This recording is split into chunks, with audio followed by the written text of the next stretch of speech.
Today we're gonna discuss water pollution. So, the uses we make of water in lakes, river, ponds, and streams is greatly influenced by the quality of water found in them.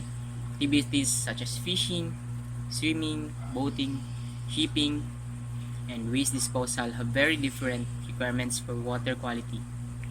Water of a particular high quality is needed for potable water supplies in many parts of the world. The introduction of pollutants from human activity has seriously degraded water quality even to the extent of turning pristine trout streams into foul open sewers with few life forms and fewer beneficial uses. So what is water pollution? Water pollution is defined as the presence in groundwater of toxic chemicals and biological agents that exceeds what is naturally found in the water and may pose a threat to human health and or the environment. Water pollutants and their sources. First is the point sources. Second is the non-point sources. Third, oxygen demanding material, followed by nutrients, pathogenic organisms, suspended solids, salts, pharmaceuticals, and personal care products, endocrine disrupting chemicals, pesticides, and heat. So first, we're gonna talk about point sources. Point sources, domestic sewage and industrial waste are called point sources because they are generally collected by a network of pipe or channel and conveyed to a single point and discharged into the receiving water. Domestic sewage consists of waste from homes, schools, office, buildings, and stores. The term municipal sewage is used to mean domestic sewage in which industrial wastes are also discharged. Non-point sources. Urban and agricultural runoff are characterized by multiple discharge points. These are called non-point sources. Often, the polluted water flow over the surface of the land or along natural drainage channels to the nearest water body. Much of non-point source pollution occurs during rainstorms or springs, snowmelt resulting in large flow rates that make treatment even more difficult. Point source pollution is easy to identify. As the name suggests it comes from a single place. Non-point source pollution is harder to identify and harder to address. It is pollution that comes from many places at all once. Next is the oxygen demanding material. Anything that can be oxidized in the receiving water with the consumption of dissolved molecular oxygen is termed oxygen demanding material. This material is usually biodegradable organic matter but also includes certain inorganic compounds. The consumption of dissolved oxygen or DO poses a threat to fish and other higher forms of aquatic life that must have oxygen to live. The critical level of DO varies greatly among species. Almost any natural occurring organic matter such as animal droppings, scraps, residues, or leaves that get into the water from non-point sources contribute to the depletion of dissolved oxygen. Next is the nutrients. Two nutrients of primary concern, this is the nitrogen and the phosphorus, are considered pollutants because they are too much of a good thing. All living things require these nutrients for growth.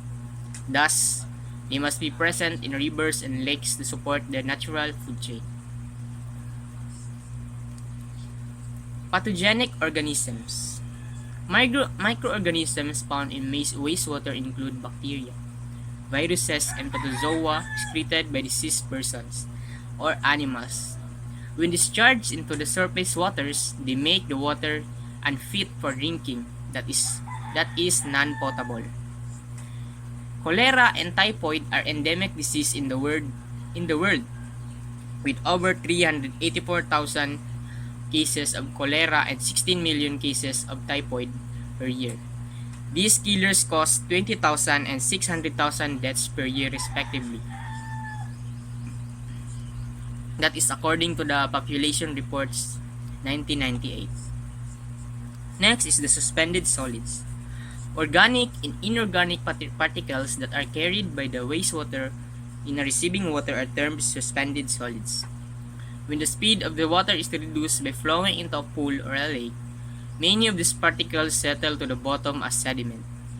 Organic suspended solids may also exert an oxygen demand, while inorganic suspended solids are discharged by some industries but result mostly from soil erosion,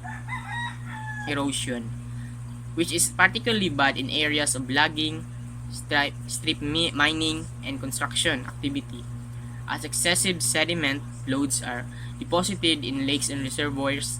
The useful of the water is reduced. Salts. Although most people associate salty water with ocean and salt lakes, all water contains some salt. These salts are often measured by evaporation of a filtered water sample. The salts and the other things that don't evaporate are called total dissolved solids, or TDS. The problem arises when the salt concentration in normally fresh water increases to the point where the natural population of plants and animals is threatened, or the water is no longer useful for public water supplies or irrigation. High concentration of salts are discharged by many industries, and the use of salt on roads during the winter causes high levels in urban runoff, especially during the spring snowmelt. Pharmaceuticals and personal care products, or PPCP, small subscript S. These are a class of compounds that are applied externally or ingested by humans, pets, and other animals. They are released to the environment through the disposal of expired, unwanted, or excess medications to the sewage system by individuals, pharmacists, or physicians. Next topic is the endocrine disrupting chemicals. The class of chemicals known as endocrine disruptors or endocrine disrupting materials alters the normal psychological function of the endocrine system and can affect the synthesis of hormones. Some natural occurring EDCs, or the endocrine disrupting chemicals, such as 17B estradiol, that is both a natural occurring estrogen and a synthetic estrogen used as a method of birth control, are excreted into wastewater. Other EDCs include polychlorinated biphenyls, commonly used pesticides such as atrazine and other triazine chemicals, and phtalates. Next topic is the pesticides. The major classes of pesticides are herbicides, insecticides, and fungicides. Herbicides are used to kill weeds. The most commonly used herbicides are atrazine, metachlor, and alachlor. Chlorpyrifos, diazinon, and malathion are the typical insecticides used to kill insects that would destroy crops, gardens, or structures. Common fungicides are sulfur, chlorothalonil, and mancozeb. Heat. Although heat is not often recognized as a pollutant, those in the electric power industry are well aware of the problems of disposing of waste heat. Also, waters released by many industrial processes are much hotter than the receiving waters. In some environments, an increase of water temperature can be beneficial. For example, the production of clams and oysters can be increased in some areas by warming the water. On the other hand, increases in water temperature can have negative impacts. Many important commercials and game fish, such as salmon and trout live only in cool water. In some instances, the discharge of heated water from a power plant can completely block salmon migration. Higher temperatures also increase the rate of oxygen depletion in areas where oxygen-demanding wastes are present. So we're gonna go to the water pollution in rivers. These topics includes the total maximum daily load, effect of oxygen-demanding waste on rivers, biochemical oxygen demand, graphical determination of BOD constant, laboratory measurement of biochemical oxygen demand, additional notes on biochemical oxygen demand, nitrogen oxidation, Streetel-Phelps Doe subcurve, and the effects of nutrients on water quality in rivers. So first is the total maximum daily load, or TMDL. Under Section 303 of the 1972 Clean Water Act states, territories and authorized tribes are required to develop lists of impaired waters. Impaired waters are those that do not meet water quality standards that the state's territories and authorized tribes have established for them. This assessment is made after assuming that point sources of pollution have installed minimum levels of pollution control technology. Total maximum daily load. The law requires that these jurisdictions establish priority rankings for waters on the list and develop total maximum daily load for these waters. A total maximum daily load specifies the maximum amount of pollutant that a water body can receive and still meet water quality standards. So here is to the computation of TMDL.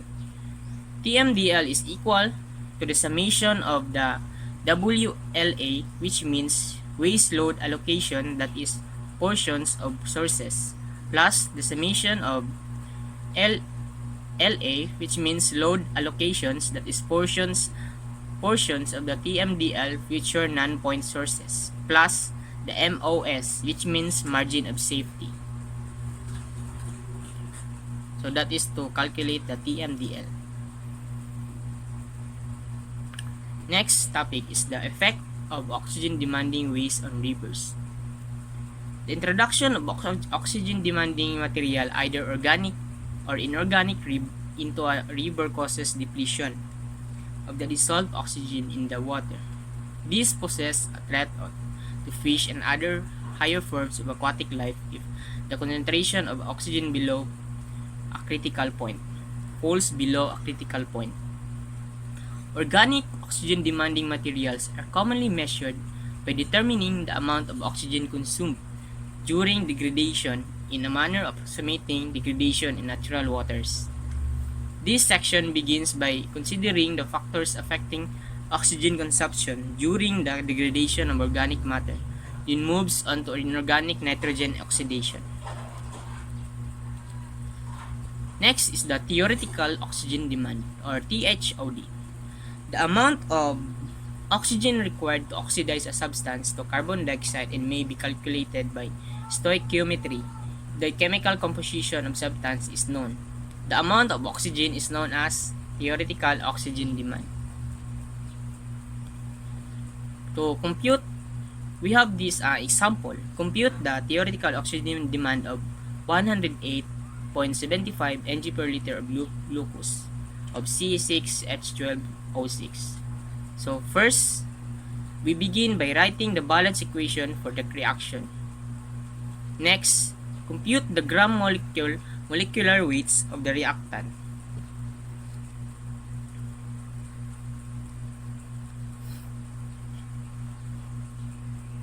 Naglag pa yun.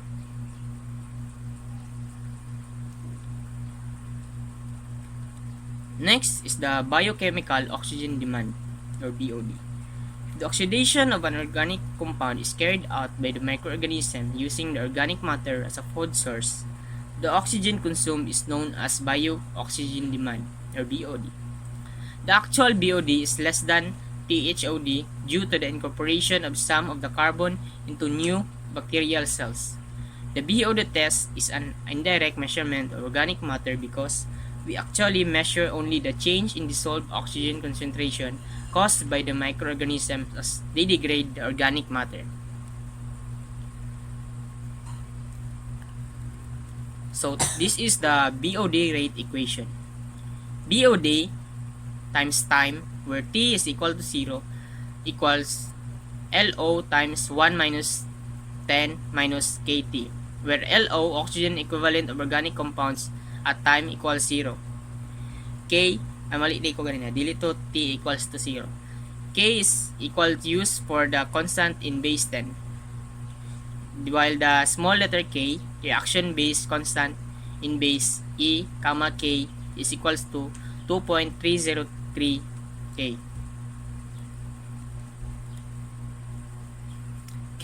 Chemical oxygen demand.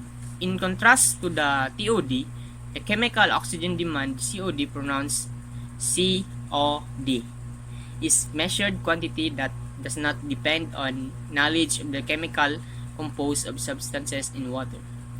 In the COD test, a strong chemical oxidizing agent or chromic acid is mixed with water sample and then boiled. The difference between the amount of oxidizing agent at the beginning of the test and that remaining at the end of the test is used to calculate the COD.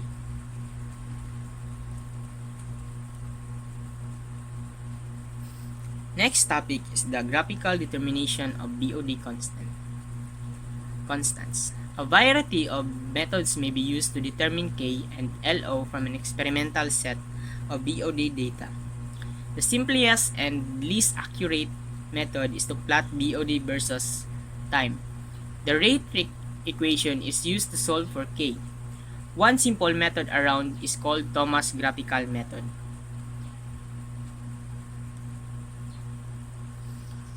Thomas graphical method produces procedures for determining BOD constants. First, from the experimental results of BOD for various values of T, calculate T all over BOD times time for each day using the equation. So this is the equation.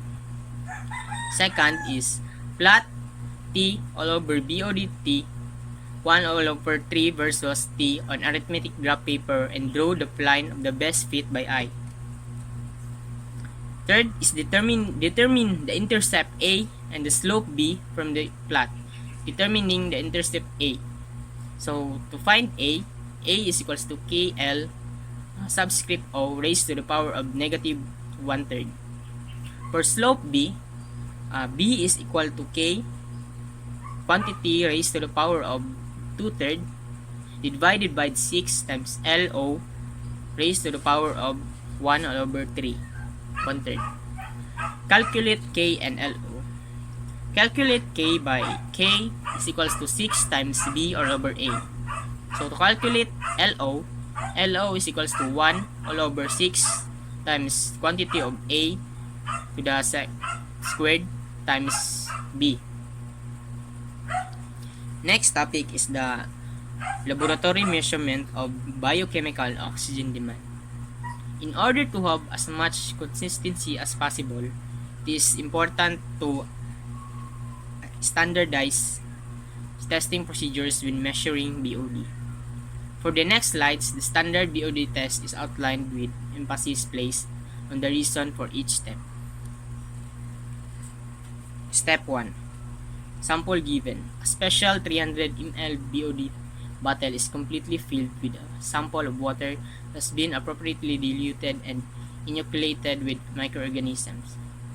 The bottle is then stoppered to exclude air bubbles.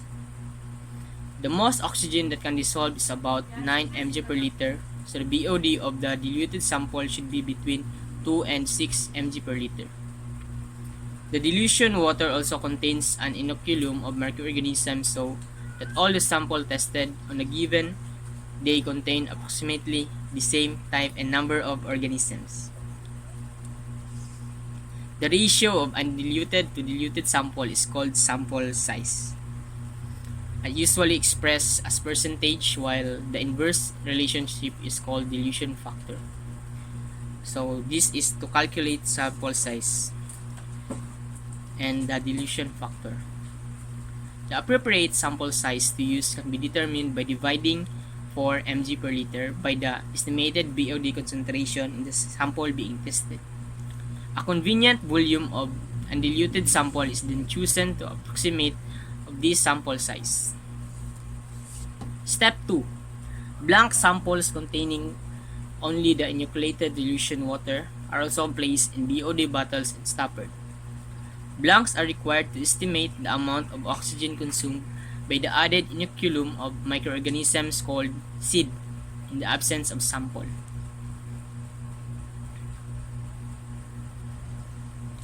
Step 3. The stoppered BOD bottles containing diluted samples and blocks are incubated in dark at 20 degrees for the desired number of days. For most purposes, a standard time of 5 days is used. To determine the ultimate BOD and the BOD rate constant, additional times are used. As mentioned earlier,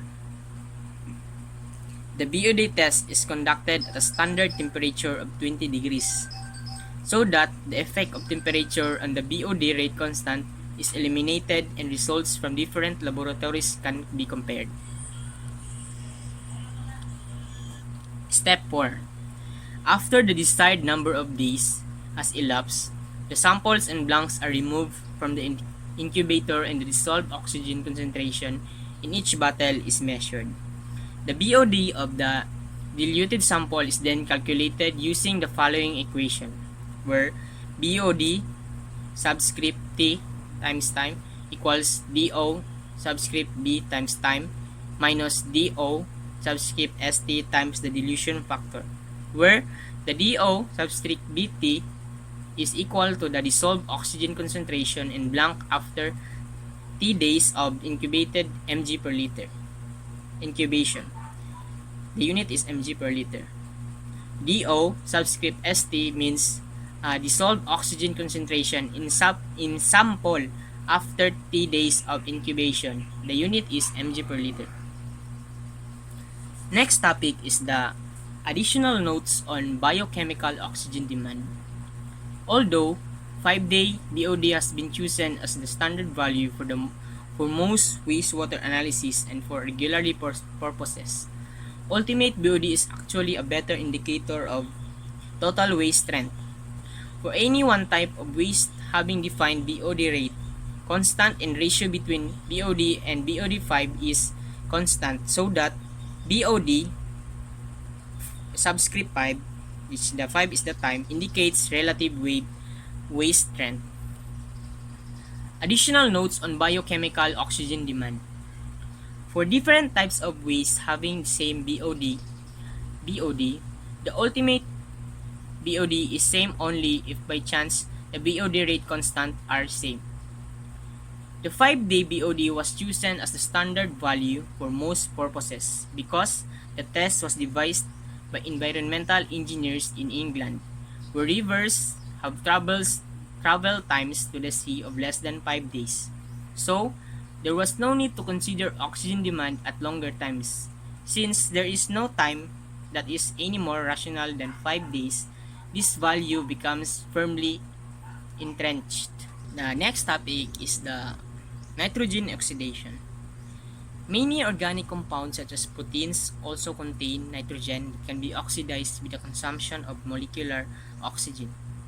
Two processes must be considered separately because the mechanisms and rates of nitrogen oxidation are distinctly different from those of carbon dioxide.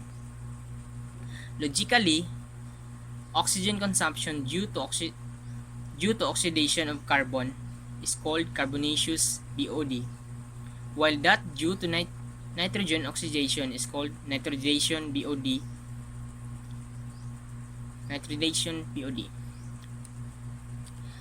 Nitrogen oxidation. The nitrogen is released into the surrounding water as ammonia or NH3. At normal pH values, this ammonia is actually in the form of the ammonium cation. The ammonia released from organic compounds plus from other sources such as industrial waste, and agricultural runoff is oxidized to nitrate by a special group of nitrifying bacteria as their source of energy in a process called nitrification.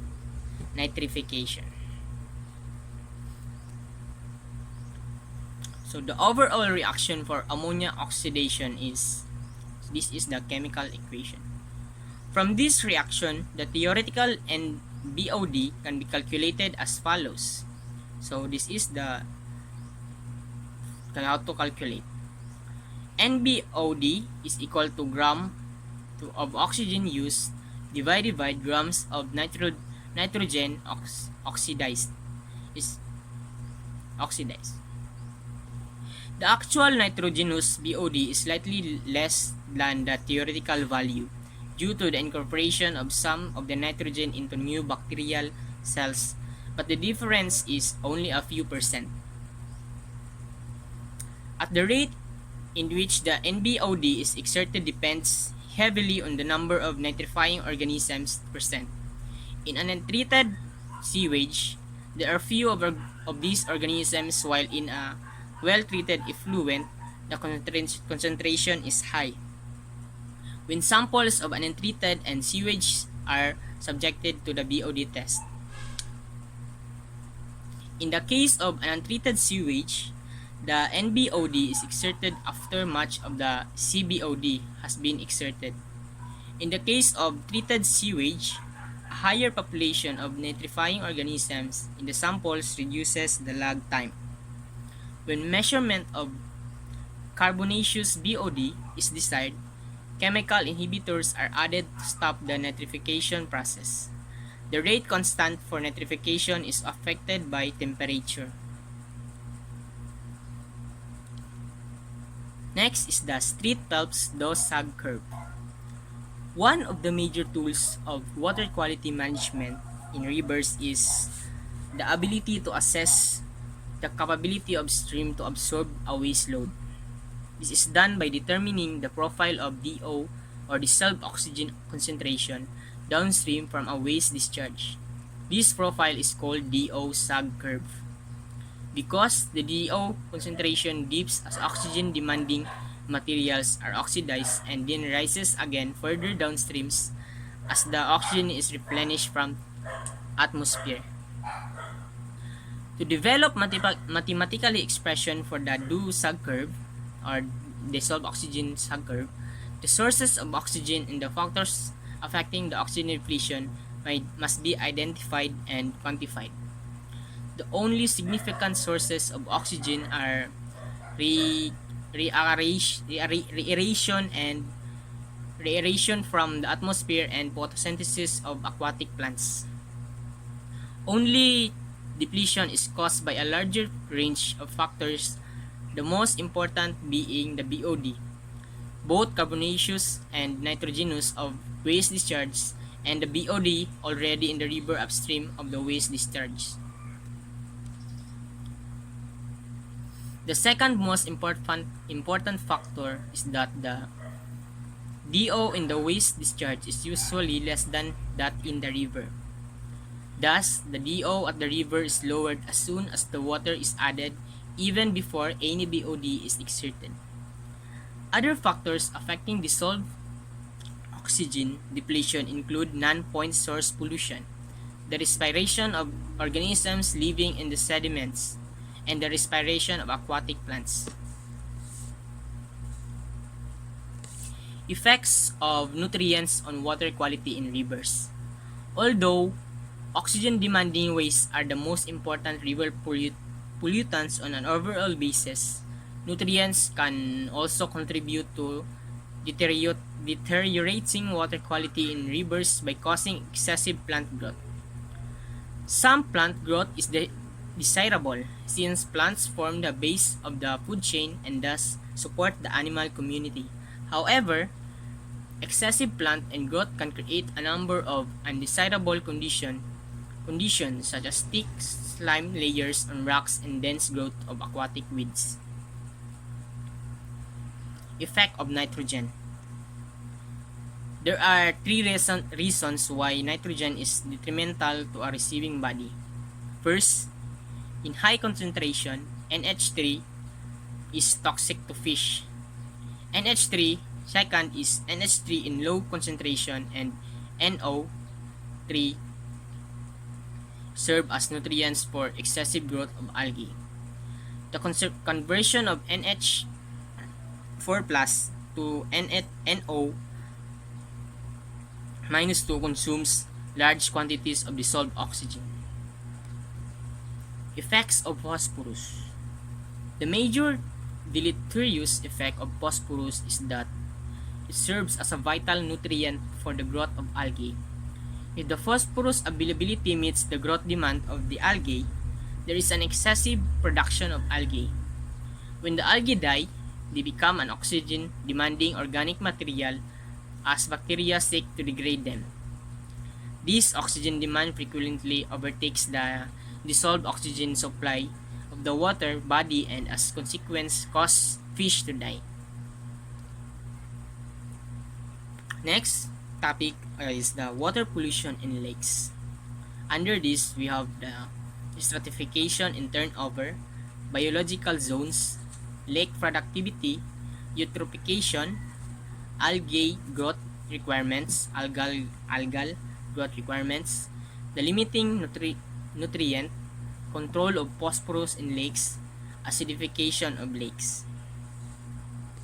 First is the stratification and turnover. Nearly all lakes in the temperature climate zone become stratified during the summer and turnover. In the fall, due to changes in the water temperature that result from the annual cycle of air temperature changes. In addition, lakes in cold climates undergo winter stratification and spring overturn as well. Summer. During the summer, the surface water of a lake is heated both indirectly by contact with warm air and directly by sunlight. Warm water, being less dense than cold water, remains near the surface until mixed downward by turbulence from wind, waves, boats, and other forces. Because this turbulence extends on a limited distance below the water surface, the result is an upper layer of mixed warm water, or the epilimnion, floating on the lower water, called the hypolimnion, which is poorly mixed and cool as shown in the figure. Because of good mixing, the epilimnion will be aerobic, which means having dissolved oxygen. The hypolimnion will have a lower dissolved oxygen and may become anaerobic, which means devoid of oxygen. Fall. In the fall, as temperatures drop, the epilimnion cools until it is more dense than the hypolimnion. The surface water then sinks, causing overturning. The water of hypolimnion rises to the surface, where it cools and again sinks. The lakes thus becomes completely mixed. Winter. Sa winter naman, if the lake is in a cold climate, this process stops when the temperature reaches 4 degrees Celsius. Since this is the temperature at which water is most dense, further cooling or freezing of the surface water results in water stratification. Spring. As the water warms in the spring, it again overturns and becomes completely mixed. Thus, the temperature climate lakes have at least one, if not two, cycles of stratification and turnover every year. Next topic is the biological zones. Lakes contain several distinct zones of biological activity, largely determined by availability of light and oxygen. The most important biological zones are the euphotic, littoral, and benthic zones. So this is the diagram. Euphotic zone. The upper layer of water through which sunlight can penetrate is called euphotic zone. All plant growth occurs in this zone. In deep water, algae are the most important plants, while rooted plants grow in shallow water near the shore. The upper layer of water through which sunlight can penetrate is called the euphotic zone. All plant occurs in this zone. In deep water, algae are the most important plants, while rooted plants grow in shallow water near the shore. In the euphotic zone, plants produce more oxygen by photosynthesis than they remove by respiration. Below the euphotic zone lies the profundal zone. The transition between the two zones is called light compensation level. The light compensation level corresponds roughly to a depth at which the light intensity is about 1% of an ionized sunlight. Next zone is the littoral zone. The shallow water near the shore in which rooted water plants can grow is called the littoral zone. The extent of the littoral zone depends on the slope of the lake bottom and the depth of the euphotic zone. The littoral zone cannot extend deeper than the euphotic zone. Benthic zone. The bottom sediments comprise the benthic zone. As organisms living in the overlying water die, they settle to the bottom where they are decomposed by organisms living in the benthic zone. The bacteria are always present. The presence of higher life forms such as worms, insects, and crustaceans depends on the availability of oxygen. Lake productivity. The productivity of a lake is a measure of its ability to support a food web. Algae form from base of this food, supplying food for the higher organisms. A lake's productivity may be determined by measuring the amount of algal growth that can be supported by the available nutrients. Although a more productive lake usually will have a higher fish population, the number of the most desirable fish may be declined. In fact, increased productivity generally results in reduced water quality because of undesirable changes that occur as algal growth increases. Because of the important role productivity plays in determining water quality, it forms a basis of classifying lakes.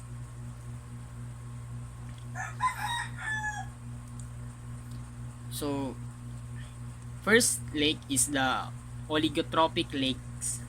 Oligotrophic lakes have a low level of productivity due to a severely limited supply of nutrients to support algal growth. As a result, the water is clear enough that the bottom can be seen at considerable depths. In this case, the euphotic zone often extends into the hypolimnion, which is aerobic. Oligotrophic lakes therefore support cold water game fish. Lake Tahoe on the California-Nevada border is a classic example of an oligotrophic lake. Next lake is the eutrophic lakes. Eutrophic lakes have high productivity because of an abundant supply of algal nutrients. The algae not cause the water to be highly turbid, so the euphotic zone may extend only partially into the epilimnion. As the algae die, they settle at the bottom where they are decomposed by benthic organisms. In a eutrophic lake, the decomposition is sufficient to deplete the hypolimnion of oxygen during summer stratification. Because hypolimnion is anaerobic, during the summer, eutrophic lakes support only warm water fish. In fact, Most cold water fish are driven out of the lake before hypolimnium becomes anaerobic because they generally require dissolved oxygen levels of at least 5 mg per liter. Highly eutrophic lakes may also have large mats of floating algae that typically impart unpleasant taste and odors to the water. Mesotrophic lakes. Lakes which are intermediate between oligotrophic and eutrophic are called mesotrophic. Although substantial depletion of oxygen may have occurred in the hypolimnion, it remains aerobic. The senescent lakes. These are very old, shallow lakes which have thick organic sediments and rooted water plants in great abundance. These lakes will eventually become marshes. Eutrophication. Eutrophication is a natural process in which lakes gradually become shallower and more productive through the introduction and cycling of nutrients. Thus, oligotrophic lakes gradually pass through the mesotrophic, eutrophic, and senescent stages, eventually filling completely. The time for this process to occur depends on the original size of the lake and on the rate at which sediments and nutrients are introduced. In some lakes, the eutrophication process is so slow that thousands of years may pass with little change in water quality.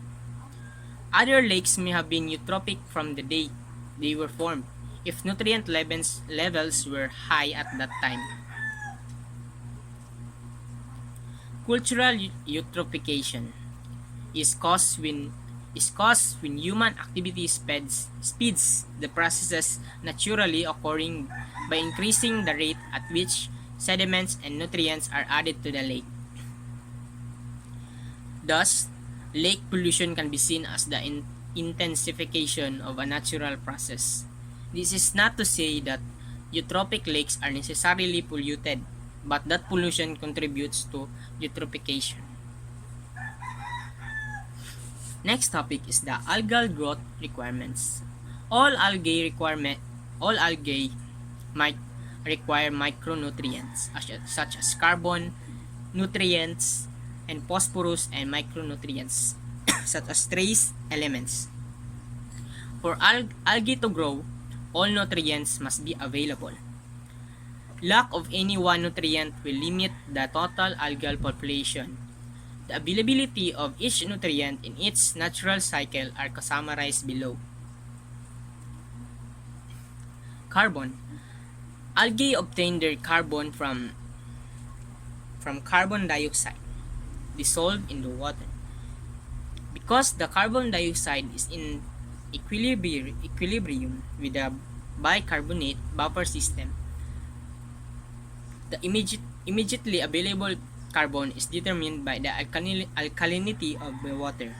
However, as carbon dioxide is removed from the water, it is replenished from the atmosphere. The atmosphere is, of course, a virtually inexhaustible source of this gas. When algae are either consumed by higher organisms or die and decompose, the organic carbon is oxidized back to carbon dioxide, which returns neither to the water or to the atmosphere to complete the carbon cycle. Next is the nitrogen cycles. Nitrogen cycles from nitrate to organic nitrogen to ammonia and back to nitrate as long as the water remains aerobic. However, in aerobic sediments and in the hypolimnion of euphotic lakes, when algal decomposition has depleted, the oxygen supply nitrate is reduced by anaerobic bacteria to nitrogen gas or N2 and lost from the system in a process called denitrification. Denitrification reduces the average time nitrogen remains in the lake system. The nitrification reaction is some photosynthetic microorganisms can also fix nitrogen as gas from the atmosphere by converting it to organic nitrogen. In lakes, the most important nitrogen-fixing microorganisms are photosynthetic bacteria called cyanobacteria, formerly known as blue-green algae because of the pigments they contain. Phosphorus. Phosphorus in lakes originates from external sources and is taken up by algae and in inorganic form and incorporated into organic compounds. During algal decomposition, phosphorus is returned to the inorganic form. The release of phosphorus from dead algal cells is so rapid that only a little of it leaves the epithelium with settling algal cells. However, little by little, phosphorus is transferred to the sediments, some of it in undecomposed organic matter, some of it in precipitates of iron, aluminum, and calcium, and some bound to clay particles. Trace elements. The quantities of trace elements required to support algal growth are so small that most freshwaters have sufficient amount of substantial algal population. The limiting nutrient.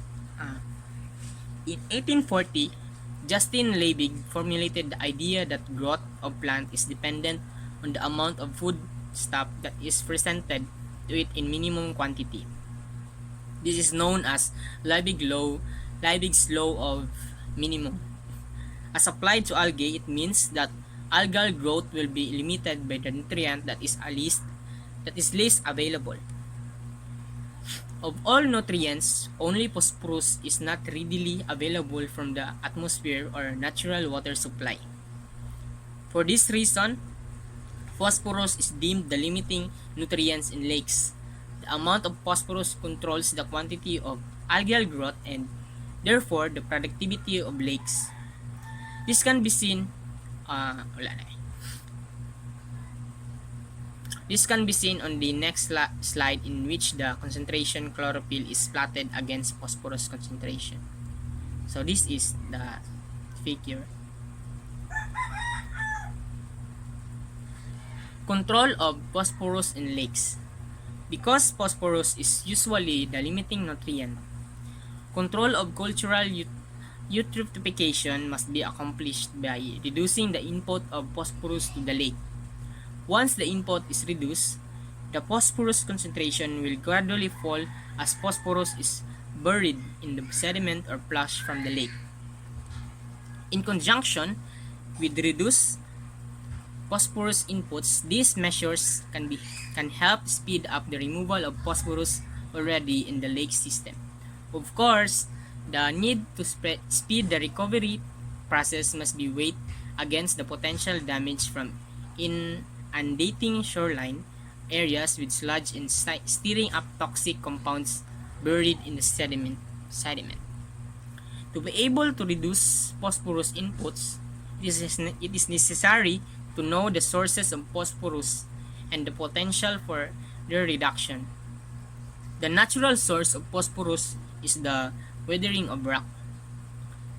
Phosphorus released from the rock can enter the water directly, but more commonly is taken up by plants and enters the waters in the form of dead plant matter. It is exceedingly difficult to reduce the natural inputs of phosphorus. If these sources are large, the lake is generally naturally eutrophic. Municipal and industrial wastewater. All municipal sewage contains phosphorus from human excrement. Many industrial wastes are high in this nutrient. In these cases, the only effective way of reducing phosphorus is through advanced waste treatment process. Municipal wastewater also contain large quantities of phosphorus from detergents containing polyphosphate, which is a chain of phosphate ions linked together.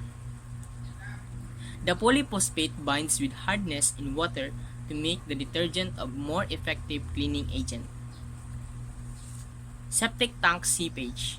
The shore of many lakes are dotted with homes and summer cottages,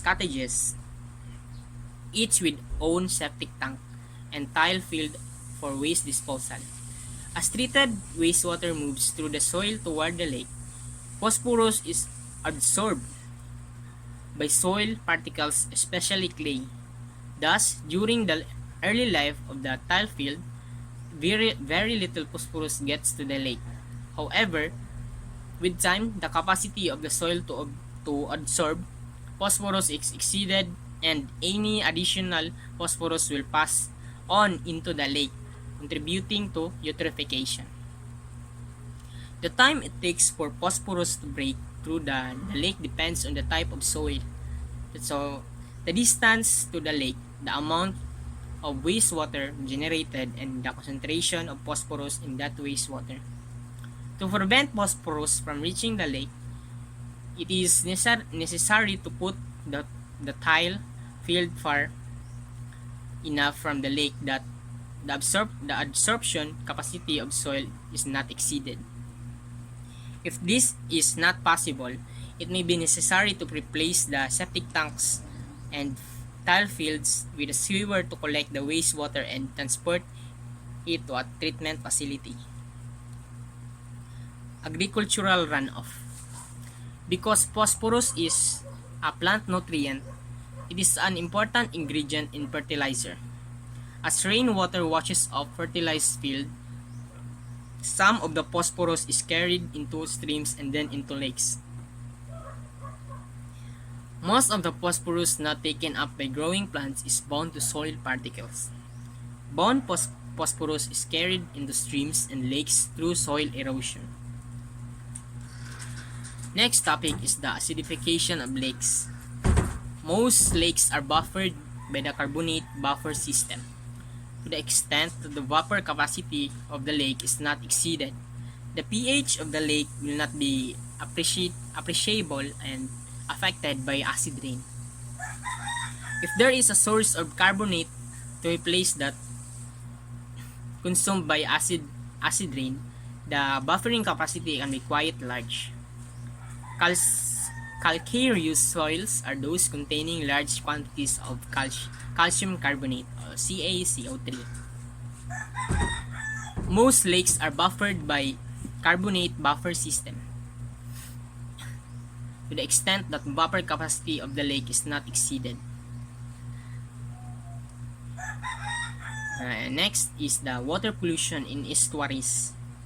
An estuary is formed along the coastline where fresh water from rivers and streams flow into the ocean. This place of transition where fresh water mixes with salt water. Estuaries are influenced by tides. Example, the Bay of Fundy, Boston Harbor, Chesapeake Bay, Corpus Christi Bay, Florida Bay, and Maine Bay. The mix of salt water and fresh water combined with diurnal cycle of tidal wetting and drying and changes in salinity make the estuary ecosystem completely complex. Numerous different habitats support an abundance of wide variety of different animals. Each of these is sensitive to minor changes in the quality of the water. Like the other surface waters, estuaries are subject to the plethora of pollutants. Although the technologies and policies that serve to manage the water quality of lakes and rivers also apply to estuaries the management of the water quality is complicated by the number of political jurisdictions that tap on the estuaries, as well as the competing needs of organisms that live there. Competing with the environmental value is the economic value of estuary to commerce. Groundwater pollution will have to the uncontrolled releases and the saltwater intrusion. Groundwater, by its very location, has a large measure of protection from contaminants that are found in surface waters. However, once groundwater becomes contaminated, its location and low rate of replacement with fresh water makes it difficult to return it to a pristine state. Two major sources of contaminants are of concern uncontrolled release of biological and chemical contaminants and saltwater intrusion from overpumping of wells. Uncontrolled releases come from variety of sources.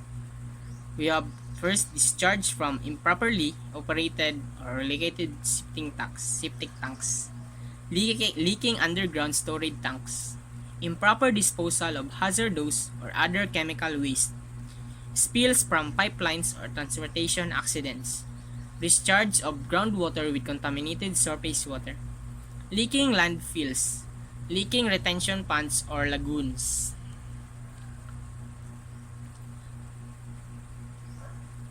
The properties of contaminant and the aquifer material govern their migration of contaminants. Water-soluble chemicals are likely to move vertically down to the soil to the aquifer and migrate with the water. Next topic is the saltwater intrusion. Freshwater aquifers near oceans or above saline aquifers may become contaminated with salt water. When water is pumped with wells that draw water is too close to the freshwater saltwater interface. Because seawater is heavier than freshwater, it will form a saltwater wedge in aquifers that drain into the ocean.